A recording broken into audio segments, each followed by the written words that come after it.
Jamani, nataka niulize swali. Hivi ni sahihi chumba cha mwanamke anacholala na mume wake kitandani akatandika shuka siku 5, 6, wiki 4, shuka ipo kwenye kitanda? Haujisikii vibaya dada? Mito kiangalia imejaa madoa.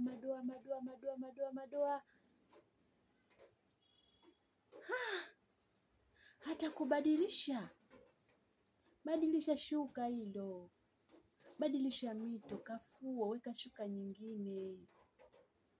Madoa aliyoyaacha mumeo, mlioacha usiku, si mpaka akirudi ayakute.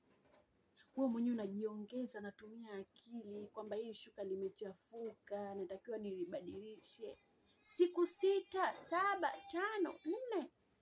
Uko na shuka moja tu unalala na kuamka. Shuka mpaka linatoa harufu. Huo mto ndo usiseme. Hebu jifunze usafi. Hilo shuka hilo litandue, tandika shuka lingine. Jitahidi kutandika kitanda chako. Jitahidi, huo ndio uwanja wako. Utandike vizuri, ulembe vizuri, shoga yangu. Unatia aibu.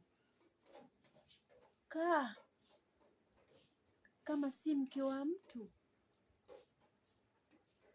Kama vile na rafiki yako. Mwali.